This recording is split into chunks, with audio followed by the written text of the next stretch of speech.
చాలా విచిత్రంగా ఉంది అని అలాగే చూస్తూ నిల్చుండిపోయా నేనైతే.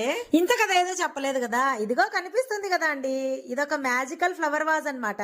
ఈ ఫ్లవర్ వాజ్ చూసారా ఎంత విచిత్రంగా గాల్లో ఎగురుతా ఉందో. ఇది చూడగానే చిన్నప్పుడు 1వ తరగతిలో చదువుకున్న న్యూటన్ కథ గుర్తొచ్చింది. యాపిల్ చెట్టు కింద పడుకున్న న్యూటన్ కి యాపిల్ కింద పడగానే యాపిల్ కిందనే ఎందుకు పడింది, పైకి పోవచ్చు కదా అని ఆలోచించినట్టు నేను కూడా ఈ ఫ్లవర్ వాజ్ ను చూసి ఇదేంద్రా నాయన గాల్లో తిరుగుతాంది, కింద కదా ఉండాలి అనుకున్నాను. ఇదేంటి ఎలా తిరుగుతుంది గాల్లో అని చెప్పి నేను విచిత్రంగా చూస్తా అంటే మావాడేమో దాన్ని వచ్చి పట్టుకొని ముట్టి కింద పడేశాడు. దాన్ని సెట్ చేయడానికి ఆ రిసెప్షనిస్ట్ చాలా కష్టపడ్డాడు. నానా అగసాట్లు పడి ఎట్టకట్ట గాల్లో అయితే మళ్ళీ దాన్ని నిలబెట్టేసినాడు. యాపిల్ కింద పడినప్పుడు భూమికి గురుత్వాకర్షణ శక్తి ఉంది, భూమి ఒక పెద్ద మ్యాగ్నెట్ అని కనిపెట్టాడు న్యూటన్. మరి నేను మాత్రం అది గాల్లో తిరుగుతుంటే దానికి కారణం ఏంది అని ఆలోచిస్తాను తప్ప కనుక్కోలేకపోయాను. దానికి గల కారణం ఏంటో నేను కనిపెట్టగలిగితే ఇంట్లో అంట్లెందుకు దమ్ముకుంటాను, ఏ ల్యాబ్ లోనో సైంటిస్ట్ గా నిలబడిపోయేదాన్ని కదా.